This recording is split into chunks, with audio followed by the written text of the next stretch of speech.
Marcher, un pas après l'autre, avaler les kilomètres pour sensibiliser à Parkinson et soutenir les malades dans leur combat.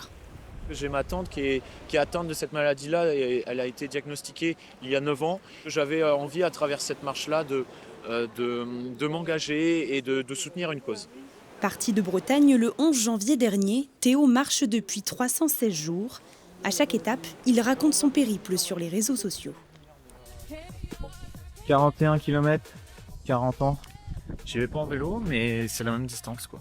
La Manche, à 47 km. Et là, je commence à sentir les jambes. Là. Parfois seul, souvent accompagné, le jeune Breton a déjà parcouru plus de 7600 km. L'activité physique, ça freine la maladie, ça la ralentit.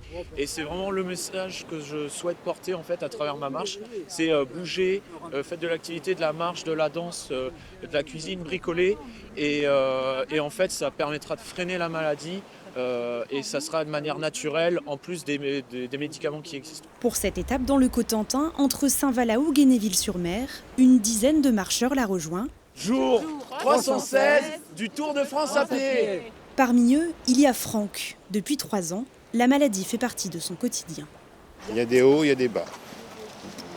Le mieux, c'est les hauts. Et les bas, c'est des douleurs. Des gènes, on va dire, au quotidien, quoi. Et puis, il faut vivre avec, quoi.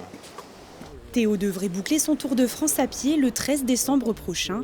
En parallèle, il a ouvert une cagnotte pour financer la recherche médicale. Il a déjà récolté plus de 15 000 € qu'il reversera à France Parkinson pour sa tante et les autres.